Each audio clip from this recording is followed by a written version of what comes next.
আসসালামু আলাইকুম স্যার। ওয়ালাইকুম আসসালাম, গুড মর্নিং। তোমার ম্যাডাম ভিতরে আছে? জি স্যার। আচ্ছা ঠিক আছে। হায় হায় রে, স্যার তো ভেতরে চলে গেছে। এখন যদি ম্যাডামকে এই অবস্থায় দেখে তাহলে তো ম্যাডাম ধরা খেয়ে যাবে। কি করা যায়? ম্যাডামকে একটা ফোন দিই।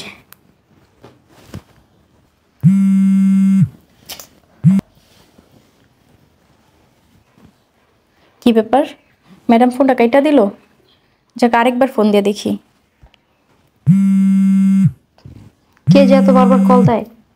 ফোনটা দিতেছে কি, তুমি ধরে দেখো। দেখ, সিকিউরিটি মেয়েটা মনে হয় দেয়। সব সময় সব বিষয়ে আমাকে কল দেয়। সব বিষয়ে আমার পারমিশন লাগে? আজ তো একটা বিয়াতে। আচ্ছা বাদ দাও, চলো। আবারও ম্যাডাম ফোনটা কেটে দিল। স্যারও তো এতক্ষণে ভেতরে চলে গেছে মনে হয়। ম্যাডাম ম্যাডাম প্লিজ ফোনটা ধরেন না।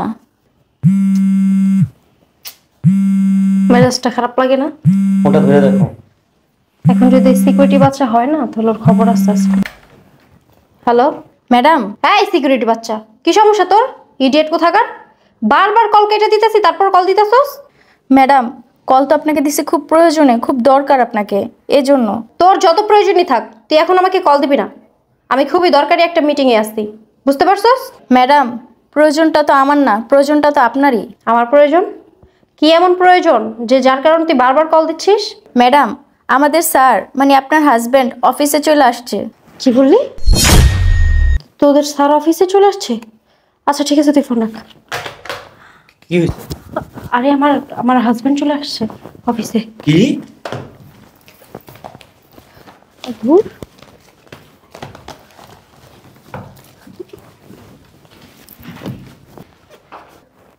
ম্যাডাম ফাইলটা দেখো। আসতে পারি? আরে তুমি তুমি হঠাৎ আমার অফিসে আসো? আর আর বলো না, তোমায় খুব মিস করছিলাম তাই চলে এসেছি। ভালোই করছো। কি ব্যাপার, তোমাদের দুজনকে এরকম লাগছে কেন?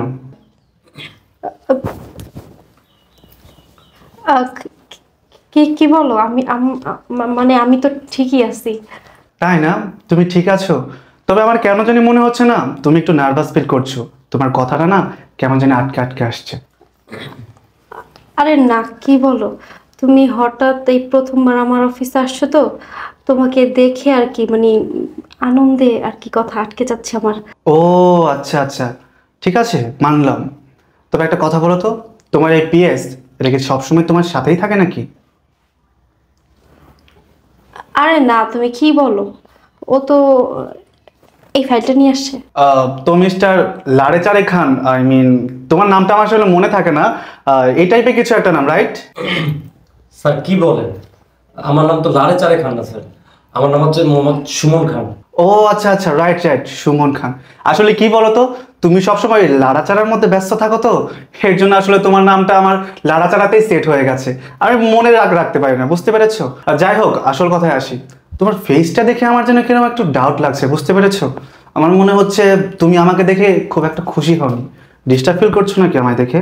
আরে না না স্যার, কি বলছেন আপনি? আপনি আমাদের অফিসে ফার্স্ট টাইম আসছেন, আমি মানে খুশি হয়েছি স্যার আপনাকে দেখে। তুমিও না, তোমার ফান করার অভ্যাসটা আর চেঞ্জ হলো না না? আমার হাজবেন্ড মানে অনেক ফান করে। ও আচ্ছা। আচ্ছা আচ্ছা, তোমরা এইসব কথা বাদ দাও। শোনো নীলা, তোমার জন্য না একটা স্পেশাল সারপ্রাইজ আছে। কি বলো? সারপ্রাইজ আমার জন্য? কিন্তু তোমার হাত তো খালি, কোথায় সারপ্রাইজ? আরে বাবা, এত তোলা হয় না তো। সারপ্রাইজটা যদি আমি আগেই বলে দিই তাহলে তো সারপ্রাইজটা সারপ্রাইজই থাকবে না। তার মানে তুমি নিশ্চয়ই আমার জন্য দামি কোনো গিফট কিনেছো। I am so excited. তাড়াতাড়ি দাও না প্লিজ।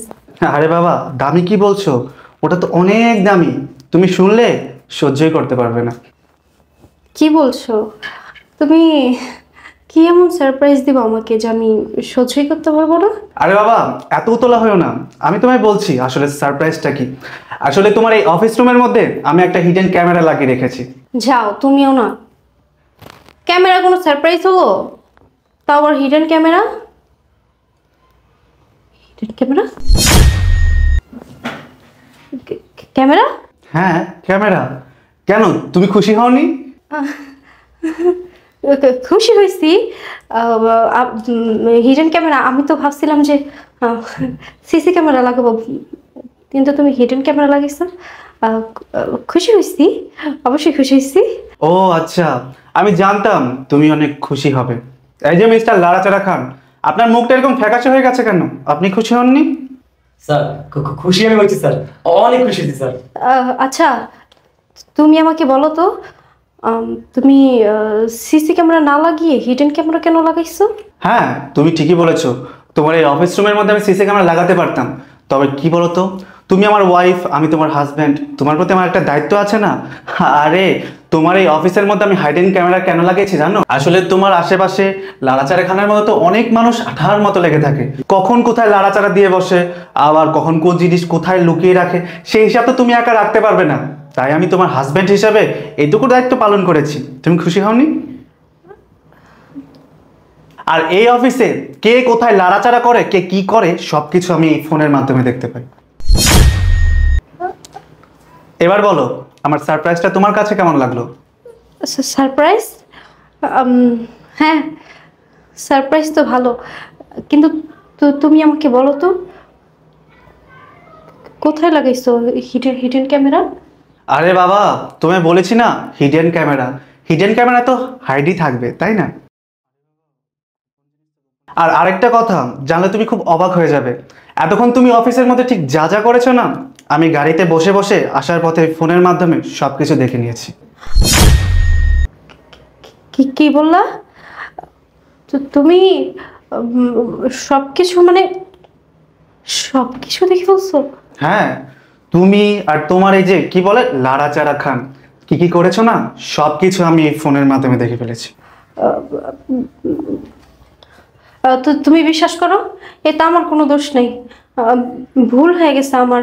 আসলে ও 12 ঘন্টা আমার সাথে সাথে থাকে, তো মিস্টেক হয়ে গেছে গা। আমি তোমার কথা দিতেছি, আর জিন্দেগিতে এরকম হইব না। আমি ওরে চেঞ্জ করে আমি একটা মেয়ে অ্যাসিস্ট্যান্ট রেখে নিব। ভুল হয়ে গেছে আমার, বিশ্বাস করো। ও আচ্ছা, তাহলে এই ব্যাপার। আমি তাহলে মনে মনে ঠিক যেটা সন্দেহ করেছিলাম সেটাই হচ্ছে এখানে। মনে মনে সন্দেহ করছো মানে? ইয়েস। আর একটা কথা শুনে তুমি খুব অবাক হয়ে যাবে, সেটা হচ্ছে তোমার এই রুমের মধ্যে না আমি কোনো ক্যামেরাই লাগাইনি। কি? তুমি অফিসে হিডেন ক্যামেরা লাগাও নাই? তাহলে তুমি যে বললা তুমি আসার পথে সব কিছুই দেখছো? আরে এসব ক্যামেরা ট্যামেরা এসব কিচ্ছু না, আমি জাস্ট তোমাকে একটু বাজিয়ে দেখলাম। বাজারে দেখলাম মানে? ইয়েস, কারণ তোমার প্রতি আমার একটা সন্দেহ ছিল। কারণ এত এত মানুষ থাকতে তুমি কেন একটা ছেলে অ্যাসিস্ট্যান্ট তোমার সাথে রেখেছো? তুমি তো একটা মেয়েও রাখতে পারতে। তাই আমার এই মনের ধারণা সত্যি কি না, তাই জন্য আমি তোমাকে একটা ছোট্ট পরীক্ষা করলাম। আর আমি যেটা সন্দেহ করেছিলাম সেটাই সঠিক হলো। তুমি একটা ইয়াং অ্যাসিস্ট্যান্ট রেখে তার সাথে তুমি অফিস রুমের মধ্যে নষ্টামি শুরু করেছো। এই তুমি না আমার ওয়াইফ? আমার ওয়াইফ হয় কিনা শেষ পর্যন্ত একটা সামান্য অ্যাসিস্ট্যান্টের সাথে তোমার নষ্টামি করতে হয়? আমি তোমার কিসের অভাব রেখেছি? কি দেইনি আমি তোমাকে? তুমি বলেছিলে তোমার এই অফিসটা ভালো লাগে, তোমার এই অফিসে আসতে ইচ্ছা করে, তাই আমি নিজে না এসে আমি এই অফিসটা আমি তোমার দায়িত্বে দিয়েছি। আর তুমি কি করেছো? এই অফিসে এসে এই অফিসটাকে নোংরা করছো, বাইরে এই অ্যাসিস্ট্যান্টকে নিয়ে এসে তুমি তার সাথে ফষ্টি নষ্টি করছো। তোমার মতো মেয়ের সাথে আর যাই হোক না, সম্পর্ক রাখা যায় না। তাই আমি সিদ্ধান্ত নিয়েছি কি, তোমার সাথে আমি কোনো সম্পর্কই রাখবো না। তোমার সাথে আমি এক ছাদের নিচে তো থাকবোই না, আমার সাথে যোগাযোগ করার কথা কোনোভাবেই চেষ্টা করবে না। আর একটা কথা কি বলো, এই যে অফিসটা দেখতে পাচ্ছ, এই অফিসটাতে আজকেই তোমার জন্য শেষ দিন, কারণ এখানে তুমি আসার কথা দ্বিতীয়বার আর কোনোভাবেই ভাববে না। দেখো, আমি ভুল করছি। আমি তোমার মতো একজন হাজব্যান্ড থাকার পরও অফিসের সামান্য একজন পিএসের সাথে সম্পর্ক জড়াই গেছি। আমার অন্যায় হয়ে গেছে, তুমি আমারে মাফ করে দাও। আমি আমি আর এই অফিসে আসবো না, আর আমি বাসায় থাকবো এখন থেকে। তুমি মাফ করে দাও আমারে। কি বললে? তুমি ভুল করেছো, আমার কাছে ক্ষমা চাইছো? আরে এই, ভুল করার আগে কি তুমি একবারও ভাবোনি যে আমি তোমার হাজবেন্ড বর্তমান আছি? আর তুমি কি বলছো ভুল করেছো? আরে এই, তুমি যদি আমার এই অফিস থেকে না 10 লাখ টাকা সরিয়ে ফেলতে, কিংবা তুমি যদি আমার এই অফিসে অনেক ক্ষতি করে ফেলতে না, তারপরে আমি তোমাকে কিচ্ছু বলতাম না। তুমি কি করেছো? তুমি আমার বিশ্বাস নিয়ে খেলেছো, তুমি আমার সাথে প্রতারণা করেছো, তুমি আমার সাথে বেইমানি করেছো। আমার লাইফে কোনো বেইমানের জায়গা নেই। তুমি এখন এই মুহূর্তে আমার অফিস থেকে এবং আমার লাইফ থেকে বেরিয়ে যাও, বেরিয়ে যাও বলছি। চলো। কি বললি? ছোট লোকের বাচ্চা, আর সেজন্যই মানুষ বলে পায়ের জুতা কখনো মাথায় তুলতে নেই। আবেগে পয়রা কিছুদিন টাইম পাস করছি তোর সাথে, এখন বলতেছস চলো। হ্যাঁ, তোর মতো একটা সামান্য অ্যাসিস্ট্যান্টের সাথে আমি গিয়ে থাকবো? হ্যাঁ, তোর জন্য আজকে আমার সংসারটা ভেঙে গেছে। ছাড় সামনে থেকে, ছাড় ছোট লোক। স্যার আমার ভুল হয়ে গেছে স্যার, আমার মাফ করে দেন। আর স্যার আমার কি চাকরিটা থাকবো? তুই এখনো তোর চাকরির কথা ভাবছিস? তুই যে নিজের পায়ে দাঁড়িয়ে আছিস না, এটা তোর কপাল ভালো। আর একটা কথা যদি বলিস, এখনই ঘাটটা ধরে থানায় নিয়ে যাব। ভালোই ভালোই বলছি। স্যার আমার চাকরির দরকার নেই স্যার। Go out out.